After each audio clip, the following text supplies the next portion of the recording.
प्याज की खेती जो है पूरे भारतवर्ष में के प्रत्येक राज्य में इसकी खेती की जाती है। चाहे वो ऊंचे पर्वतीय क्षेत्र हो, चाहे निचले पर्वतीय क्षेत्र हो या मध्य क्षेत्र हो, और सभी जगह इसकी खेती की जाती है। तो उसके बाद मैं ये कहना चाहूँगा कि प्याज की खेती में इतनी ज़्यादा फ़ायदा है कि अगर इसका प्रोडक्टिविटी बहुत ही अच्छा या अच्छी तरह से इसकी देखभाल की जाए और अच्छे किस्म को लगाया जाए और समय से इसकी रुपाई की जाए तो 300 से 400 क्विंटल, अब कभी कभी तो 500 क्विंटल तक उपज देने की क्षमता रखता है। तो किसानों के लिए ये वरदान है प्याज की खेती करना। लेकिन इसके साथ मैंने ये कहना चाहूँगा कि भारतवर्ष में प्याज की खपत हर कम्युनिटी, जितने भी तरह के लोग हैं, सबको ज़रूरत पड़ती है। लेकिन जो मेन बात है वो प्याज के उत्पादन में वो है भंडारण की क्षमता चूँकि उतनी बढ़िया नहीं होती है प्याज की, और इसको कोल्ड स्टोरेज नहीं कर सकते हैं। इसके कारण से प्याज जो है वो उसको हमें कभी कभी आप देखते होंगे 70 रुपये किलो, 80 रुपये किलो, या कई बार कहा भी जाता है कि सरकारें गिर जाती है प्याज के कीमत के कारण। तो ये बात भी आपको समझ में आना चाहिए कि जो उत्पादन इतना अधिक होने के बावजूद भी कभी कभी फसलें जो है इसकी उचित मूल्य ना मिल पाती है, और भंडारण के लिए उचित व्यवस्था नहीं होने के कारण इसका दाम बहुत ज़्यादा बढ़ जाता है। किस्मों की बात करते हैं, बहुत सारी किस्में हैं, जैसे पटना रेड है, N53 है, FDR है, AFDR जो एग्रीफाउंड डार्क रेड, FLR है, एग्रीफाउंड लाइट रेड भी है, पालम लोहित है। ये सारी किस्में आजकल काफ़ी ज़्यादा प्रचलित है। उसमें पटना रेड की बात करें तो ये पटना रेड बहुत पुरानी किस्म है और गोल और मध्यम आकार का इसका साइज होता है। 135 से 140 दिन यानी कम से 5 महीने में करीब करीब ये तैयार हो जाती है। उपज 200 से 250 क्विंटल प्रति हेक्टेयर है। जबकि N53 जो गोल और लाल रंग का और चमकीला होता है, इसमें हमने देखा है कि इसके 150 से 165 दिन में ये तैयार हो जाती है, और 150 से 200 क्विंटल के बीच में अगर बहुत अच्छी देखभाल की जाए तो 150 से 200 क्विंटल तक इसकी उपज होती है। N53 के बारे में मैं एक बात और कह दूं कि ये जो प्याज है वो खरीफ प्याज के लिए उत्पादन के लिए भी है अच्छी किस्म मानी जाती है। इसके अलावा FDR जो है, जो डार्क रेड है, गोल आकार का है, गहरा लाल है, गोल है, और 150 से 160-70 दिन में तैयार हो जाता है। 200 से 250 क्विंटल तक इसकी उपज है। इसके और AFLR की बात कर रहे हैं, लाइट रेड, थोड़ा सा पिंकिश कलर का, जिसको हम बोल सकते हैं कि हल्का ब्राउन और रेड मिला हुआ किस्म है। इसमें इसके भी करीब करीब जो आकार है वो AFDR से थोड़ा सा छोटा है, लेकिन उत्पादन अप्रॉक्स 200 से 250 क्विंटल तक ही है। पालम लोहित की बात करें, जो हमारे यूनिवर्सिटी की बहुत अच्छी वेराइटी है, वैज्ञानिकों ने इसकी खोज की है, और ये जो किस्म है गहरा लाल है, गोल है, और भंडारण के लिए ये किस्म इसकी जो कीपिंग क्वालिटी है, स्टोरेज लाइफ है, जैसे नॉर्मल जो है प्याज उसका 3 से 4 महीने है, तो इसको कहा जाता है कि अगर अच्छी तरह से भंडारण हवादार कमरे में की जाए तो बिना गुणवत्ता में लॉस हुए 300 से 400 क्विंटल तक उत्पादन इसका हो जाता है।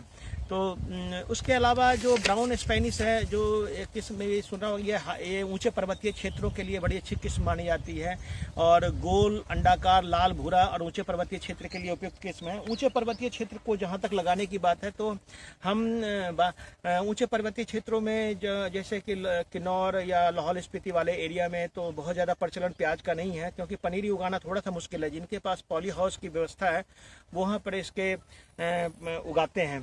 तो जहाँ इसके अलावा जो हम मिट्टी की बात करें तो मिट्टी जो है प्याज के लिए लहसुन की तरह ही बलुई दोमट और दोमट टाइप की मिट्टी, या जिसको हल्की मिट्टी जिसको कहते हैं, वो बहुत अच्छी रहती है।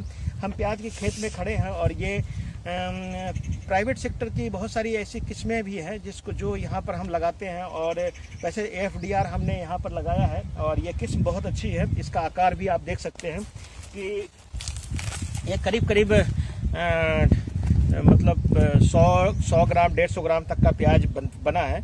लेकिन इसमें सबसे जो बड़ी चीज़ है इसका गर्दन की मोटाई है। ये गर्दन थोड़ा मोटा हो गया, लेकिन यही एक टाइम होता है जिस समय ये प्याज जो है वो बड़ा होना शुरू होता है। तो 15-20 दिन तक अगर इसमें पानी कम देंगे तो ये पत्ता अपने आप थोड़ा सा सूखने लगता है। जब ये सूखने लगता है तो इसकी ये सारा न्यूट्रिएंट जो है वो यहाँ जाने लगता है। तो उसके बाद हम क्या करते हैं, इसके गर्दन को ऐसे तोड़ देते हैं। तोड़ने से क्या होता है, सारा न्यूट्रिएंट इसमें इकट्ठा हो जाता है और ये चलता है। तो मिट्टी की बात हम कर रहे थे, मिट्टी बहुत ज़्यादा हल्की मिट्टी चाहिए, बहुत ज़्यादा दोमट और चिकनी मिट्टी के में प्याज बहुत अच्छा नहीं होता है। हल्की बलुई दोमट जो मिट्टी है वो बहुत सामान्य पीएच वाली चाहिए मिट्टी। सल्फर की मात्रा जो युक्त अच्छी मिट्टी है वो बहुत बढ़िया आती है। पोटास युक्त मिट्टी भी अच्छी मानी जाती है। तो जहाँ तक सिंचाई की बात है, मैं आपको कहूँ कि यह दो तरह के ड्रिप सिंचाई से और फ्लड इरिगेशन दोनों तरह से इसको लगाया जाता है। तो ड्रिप सिंचाई करने के बाद अगर हम इसको लगाते हैं तो थोड़ा मेड़ को हम ऊंची उठी हुई क्यारी बनाते हैं, उस पर हम ड्रिपर बिछा देते हैं और बिछाने के बाद उस पर 15 सेंटीमीटर से 20 सेंटीमीटर की दूरी के उपरांत इसको लगाते हैं। और इसमें ड्रिप सिंचाई को जो है वो करीब करीब हम मान के चलते हैं कि ड्रिप सिंचाई जब हम लगाएंगे तो करीब एक फसल को उत्पादन में जो 6 महीने की फसल है करीब करीब 50 से लेकर 60 बार ड्रिप इरिगेशन चलाना पड़ता है। 3 दिन के अंतराल पर ड्रिप इरिगेशन से 1 घंटे के लिए अगर आप सिंचाई करते हैं तो प्याज का उत्पादन बहुत बढ़िया माना जाता है और बहुत बढ़िया होता है, बहुत कम खर्च में, क्योंकि यह उथली जड़ है, जड़ ज़्यादा गहरी नहीं जाती है, तो पानी की भी मात्रा बहुत ज़्यादा गहराई तक देने से इसको फ़ायदा नहीं होता है। हाँ, ये ज़रूर है कि न्यूट्रिएंट की मात्रा की बात जहाँ तक करें तो वो बहुत ज़्यादा उपजाऊ मिट्टी भी प्याज के लिए हानिकारक होता है। मतलब वो बहुत उसमें क्या होगा, पत्ते ज़्यादा बनेंगे। यूरिया की मात्रा अगर अवेलेबल नाइट्रोजन बहुत ज़्यादा है तो पत्ते का आकार बहुत बड़ा बन जाता है और बल्ब का आकार छोटा रह जाता है। बीज की मात्रा की 8 से 10 किलोग्राम बीज प्रति हेक्टेयर, अगर 8 से 10 किलोग्राम बीज से आपने पौध नर्सरी लगाई है तो 8 से 10 किलोग्राम से आपको जो नर्सरी प्राप्त होगा उससे आपने 1 हेक्टेयर में आप रोपाई कर सकते हैं। तो नर्सरी उत्पादन में इन बातों का ध्यान रखना आवश्यक है। 250 ग्राम से लेकर के 500 ग्राम अगर बीज आपने अच्छी तरह से लगाई है नर्सरी तो आपको 500 ग्राम बीज सफिशिएंट होता है प्रति कनाल के लिए। खाद और उर्वरक की जहाँ तक बात करें तो हमें गोबर की खाद बहुत ज़्यादा नहीं प्रयोग करना चाहिए। जैसे कई सारे लोग हैं जैसे आलू लगाते हैं, आलू लगाने के बाद जो जैसे ऊना डिस्ट्रिक्ट में तो आलू की फसल लेने के बाद अगर आप प्याज की फसल लेते हैं तो उर्वरक की मात्रा देने की कोई आवश्यकता नहीं है, क्योंकि आलू की फसल में ऑलरेडी इतनी ज़्यादा गोबर की खाद, मुर्गी की खाद और कई सारा जो न्यूट्रिएंट है बहुत ज़्यादा फार्मर यूज करता है। तो उनको ये ध्यान रखना चाहिए कि बहुत ज़्यादा न्यूट्रिएंट उसके बाद अगर प्याज की रोपाई करते हैं जैसे नवंबर दिसंबर के महीने में तो वो आपके लिए, आपके प्याज के लिए अच्छा नहीं रहेगा। तो कोशिश ये करनी चाहिए कि मिट्टी परीक्षण के बाद ही आप प्याज की खेती करें। लेकिन अगर आप जानते हैं कि मैंने इसमें आलू की फसल में 3 महीना पहले या 2 महीना पहले बहुत सारा उर्वरक डाल दिया है, तो प्याज की फसल अगर आप लगाना चाह रहे हैं तो सिर्फ जो बाद में रोपाई के बाद जो उर्वरक है, खास करके यूरिया वगैरह 1 या 2 बार आप उसको अप्लाई कर सकते हैं। बहुत ज़्यादा फर्टिलाइजर की आवश्यकता नहीं होती है। तो गोबर की खाद अगर आप नया खेत है तो और या आप नॉर्मल जो प्याज लगा रहे हैं तो 250 क्विंटल प्रति हेक्टेयर के हिसाब से आप गोबर की खाद, यूरिया 200 से 250 किलोग्राम, SSP 500 किलोग्राम और मेलोटा पोटाश जो है वो 100 किलोग्राम के प्रति हेक्टेयर के हिसाब से यूज कर सकते हैं। इसके अलावा 12-32-16 भी जो है 250 किलोग्राम और MOP 40 और 200 किलोग्राम के हिसाब से भी यूज किया जा सकता है। यूरिया को हर समय आप स्प्लिट डोज में आप उसको यूज कर सकते हैं। यूरिया को 2 स्प्लिट डोज में जब पौधे का 30 से 45 दिन का हो जाए और दूसरा 60 दिन का, उसके बाद ही आपने प्रयोग करना है। खरपतवार की बात है, बहुत सारा जैसे इन्होंने किया हुआ है।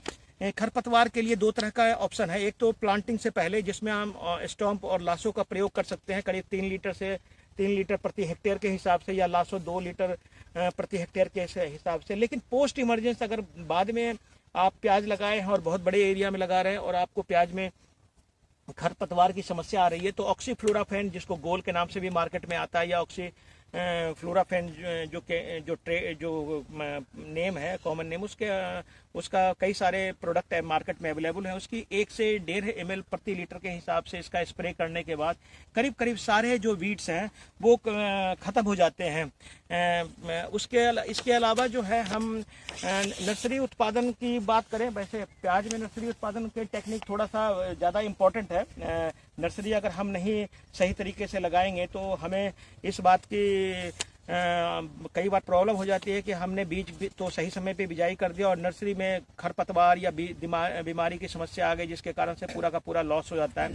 तो 8 से 10 हफ्ता इसमें टाइम लग जाता है। तो रुपाई से 10 सप्ताह यानी करीब करीब 2 महीना से 2 से ढाई महीना पहले आपने नर्सरी की तैयारी करना शुरू कर दीजिए। और जब नर्सरी का आकार 6 से 8 इंच या 10 इंच का हो जाए तब आप इसको आप लगा सकते हैं। निचले पर्वतीय क्षेत्र में नर्सरी के लिए हम निचले सितंबर अक्टूबर में नर्सरी डाल देते हैं, मध्य में जो है अक्टूबर में, और ऊंचे पर्वतीय क्षेत्रों में अप्रैल में इसकी रोपाई की जाती है। खरीफ अनियन की भी बात हम थोड़ा सा आगे करेंगे, लेकिन जब हम ट्रांसप्लांटिंग हमें पता है कि दिसंबर के महीने में करना है, तो बीज की बुझाई रोपाई जो है वो बिजाई जो है नर्सरी में वो आप करीब सितंबर लास्ट या अक्टूबर के शुरुआत में कर सकते हैं। तो निचले और मध्य पर्वतीय क्षेत्रों में आप सितंबर अक्टूबर में बिजाई कीजिए, लेकिन ऊंचे पर्वतीय क्षेत्रों में अप्रैल के महीने में इसकी रोपाई की जाती है। पौधरोपण की बात है, जैसे तैयार अगर नर्सरी आपकी हो गई है तो बिजाई रोपाई का जो बेस्ट टाइम है वो है दिसंबर के बाद, नवंबर तो नहीं, दिसंबर और जनवरी के महीने में का रोपा हो गया हो प्याज या ट्रांसप्लांट किया हुआ प्याज अच्छा साइज का बल्ब देता है, और इसमें जो बुक्के भी जिसको बोलते हैं फ्लावरिंग आ जाना, कई बार आप समस्या देखते हैं, तो वो आने की समस्या कम रहती है। तो पौधरोपण बहुत ज़्यादा अर्ली नहीं करना चाहिए ट्रांसप्लांटिंग दिसंबर नवंबर के निचले पर्वतीय क्षेत्रों में। मैंने पाया है कि किसानों को हम ये बताते भी रहते हैं कि बहुत ज़्यादा अर्ली आप ट्रांसप्लांटिंग मत कीजिए। अगर अच्छा प्याज लेना है तो दिसंबर के महीने में ट्रांसप्लांटिंग कीजिए, तो आपका जो बल्ब है वो बहुत बढ़िया बनेगा। और प्लांट से प्लांट की दूरी करीब अपने लाइन से लाइन की दूरी और प्लांट से प्लांट की दूरी को मेंटेन जरूर कीजिए, तभी आपको बड़े आकार का प्याज मिलेगा। तो ये एटलीस्ट 15 सेंटीमीटर लाइन से लाइन की दूरी और 8 से 10 सेंटीमीटर कम से कम आपने गांठ से गांठ की दूरी, या ट्रांसप्लांटिंग जब हम लाइनों के विदिन लाइन जो हम कहते हैं कि पौधे से पौधे की दूरी है वो 8 से 10 सेंटीमीटर रखिए जरूर, तभी आपको प्याज का आकार बड़ा बनेगा। हरा प्याज या खरीफ प्याज की हम बात कर रहे थे कि हम बीच में बोले थे, इसमें 2 तरह की टेक्निक है। टेक्निक तो क्या है, सेट्स उत्पादन इसमें प्री रिक्विजिट है। सेट्स बनाना भी एक जस्ट लाइक इसको हम सेट्स को हम छोटा प्याज भी या बेबी अनियन भी बोल सकते हैं या बेबी बल्ब भी बोल सकते हैं। तो इसके लिए हम जो है नर्सरी तो लगानी ही पड़ेगी, लेकिन इसके लिए नर्सरी जो हम लगाते हैं वो अक्टूबर में ना लगा करके फरवरी या मार्च के महीने में लगाते हैं, और 3 महीने में नर्सरी में ही पौध को हम छोड़ देते हैं। और देखते हैं 3 महीने में जब पौधे पूरे पत्ते सूख जाते हैं तो देखते हैं इसके छोटे छोटे आकार के करीब ½ इंच डायमीटर से लेकर के 1 इंच ½ सेंटीमीटर से 1 सेंटीमीटर डायमीटर के आपके प्याज मिल जाते हैं। वो प्याज को हम उखाड़ के रख लेते हैं, उसको हम सेट्स बोलते हैं। और जिसकी रोपाई जो है वो डिपेंड करता है कि जैसे ऊना वाला क्षेत्र है या निचले पर्वतीय क्षेत्र है, उसमें जुलाई से अगस्त के बीच में हम सबसे बढ़िया प्रेफर करते हैं, तभी आपको ग्रीन एनियन जो है वो सितंबर अक्टूबर में मिल जाता है। लेकिन बहुत जगह लोग जून के बाद भी लगाना शुरू कर देते हैं, तो जून से लेकर के अगस्त के महीने तक की सेट्स की रोपाई हो जाती है। और ये जो है करीब जो बीज हम बिजाई करते हैं सेट्स लगाने के लिए फरवरी मार्च में, तो वो 10 ग्राम प्रति वर्ग मीटर के हिसाब से हमने करना चाहिए। यानी एक बीज से दूसरे बीज के बीच में इतनी डिस्टेंस रखें कि जो सेट्स बने वो सही आकार का बने। तो इस बीज जो है 18 से इसका जो सेट्स के लिए जब जैसे आप रोपाई करने जा रहे हैं, जब आपके पास सेट्स तैयार हो गया तो 18 से 20 क्विंटल प्रति हेक्टेयर जो है सेट्स की आवश्यकता आपको पड़ती है। फासला जो है 10 से 15 सेंटीमीटर का ही रखें, जैसा हम नॉर्मल प्याज में रखते हैं सेट से सेट की दूरी। खुदाई और उपज की बात जहाँ तक करें तो प्याज में हम देखते हैं कि खुदाई और उपज के ऊपर बड़ा ज़्यादा कंसंट्रेशन रहता है, क्योंकि अगर गलत समय पे आपने सिंचाई किया तो आपको बहुत ज़्यादा नुकसान उठाना पड़ सकता है। जब पत्ते सूखने लग रहे हैं, ऊपर से पत्ते सूखने शुरू हो जाए और 25 से 50% पत्ते सूख करके गिरने लग जाए, तो आप समझ लीजिए कि हमारे प्याज को उखाड़ने का टाइम आ गया है। बहुत बड़ा गर्दन की मोटाई, तो हम समझते हैं कि गर्दन की मोटाई के अनुसार हमको इस चीज़ का ध्यान रखना आवश्यक हो जाता है कि गर्दन बहुत ज़्यादा मोटी है तो इसको पतला करने के लिए, या हम चाहते हैं कि बहुत जितना भी ये न्यूट्रिएंट लिया है ये ऊपर ना ले करके नीचे को फैलाए, तो हम इसके कमर को तोड़ देते हैं। तो अधिक 25 से 50% अगर अपने आप पत्ते पीले पड़ने लगे और पौधों की हाइट थोड़ी कम होने लगती है, जब पत्ते ऊपर से सूखते हैं तो इसकी हाइट ऐसे देखने को महसूस होती है कि आज इतना बड़ा था और धीरे धीरे पौधा इतना साइज का रह जाता है, तो ये ऐसा महसूस होता है। तो उसके बाद हम उखाड़ने के लिए 2-3 दिन जब उखाड़ लेते हैं तो कोशिश कीजिए कि जब पत्ते पूरी तरह से सूख जाए तो उसके बाद उखाड़ करके पौधे और ज़मीन पे ही उसी खेत में रहने दें 2 से 3 दिन तक, और उसके बाद इसको काट करके इसके जड़ों को और इसके गर्दन को ऊपर से काट करके आप इसको छाया में 3-4 दिन तक सुखा लें। उसके बाद आप इसको हवादार गृह में जैसे बताए वेंटिलेटेड, प्योर वेंटिलेटेड कमरा होना चाहिए, वहाँ पर इसको सुखा सकते हैं। भंडारण में बहुत बड़ी समस्या आती है कि जब हम प्याज लगाते हैं, प्याज को भंडारित करते हैं तो इसमें लुंगे, जिसको हम बोलते हैं जर्मिनेट होने लगता है, यदि यहाँ से लुंगे निकलने लगते हैं और वो उसकी मार्केटेबिलिटी खत्म हो जाती है। तो इसका जो एक तरह से डोरमेंसी पीरियड होता है प्याज का 2 से 3 महीना, 2 से 3 जैसे ही मॉइस्चर, जड़ को जितना ज़्यादा हम छोटा काटेंगे उतना ज़्यादा चांसेस रहेगा हमारे को कि प्याज जो है उतना ज़्यादा दिन तक हम स्टोर कर सकते हैं। तो हमारी कोशिश ये रहनी चाहिए कि जड़ छोटा से छोटा काटें, और जैसे ही प्याज को हम काटें तो ये गर्दन पूरी तरह से सूख जानी चाहिए, उसके बाद हम भंडारण करें। ऊपर का पत्ता पूरी तरह से सूख जाए। तो हमारी कोशिश अच्छी भंडारण के लिए है कि अगर हवादार कमरे में हमने भंडारण किया है, कुछ एक टेक्निक भी है जो बाद में हम इसको बताएंगे कि हमने किसानों को ये टेक्निक बताया कि हवादार भंडारण में आप रखेंगे तो 6 से 8 महीने तक भी प्याज को भंडारित किया जा सकता है। ऊना में 2-3 किसानों के यहाँ किया है काम, और ये किसान है जिनको हम थोड़ी देर में आपसे मिलाएंगे कि हम इनको कोशिश करेंगे कि इस बार ऐसा ही करने के लिए। बीज उत्पादन की बात है जहाँ तक, कि प्याज का बीज बड़ा कॉस्टली होता जा रहा है, और प्याज की बीज का जो सेल्फ लाइफ है वो 1 साल से ज़्यादा नहीं है, यानी कि पुराना बीज कभी भी नहीं लगाना चाहिए। तो उस हिसाब से मैं बात करूँ तो सितंबर अक्टूबर में बड़े आकार का जो आपने बल्ब छांट के रखा है, उसी बल्ब को आपने कंद को लगाना है। 45 से 45 आधा मीटर की दूरी पर आप इसको लगा दीजिए। और इसमें जो फूल बनते हैं एक साथ तैयार नहीं होते हैं। जब आप नॉर्मल प्याज की तरह देखभाल कीजिए, उसी की तरह खाद और उर्वरक का प्रयोग कीजिए, तो आप देखेंगे कि सभी फूल एक साथ तैयार नहीं होके अच्छी हवा छायादार स्थान में इसको रखना चाहिए। और फूल को तोड़ लें, और एक बार में सारे फूल तैयार नहीं होते। जब फूल में ब्राउनिंग शुरू होती है तो उसको काट काट के आप तोड़ के छायादार स्थान में रखें। जब बीज पूरी तरह से मैच्योर हो जाए तब इसको आप बीज को निकाल लें। बीज की जो उपज होती है वो 30 से 40 किलो प्रति कनाल के हिसाब से, अगर बढ़िया प्याज आपने लगाया तो 30 से 40 किलोग्राम बीज, यानी कि अगर 1 किलो बीज का दाम 2,000 रुपया है तो 40 दूनी 80,000 रुपये का बीज प्रति कनाल से आप प्राप्त किया जा सकता है। तो ये डिपेंड करता है कि आप इसमें कितना अपने आप को सक्षम मानते हैं। बीमारी की बात करें तो कुछ तो बीमारी कॉमन है जो सब्जियों में लगता है, जैसे कमर तोड़ बीमारी है। और इसके अलावा प्याज की जो मेन बीमारी है वो जामुनी धब्बा है, स्टेम फाइलम लीफ स्पॉट है, डाउनी मिल्ड्यू है।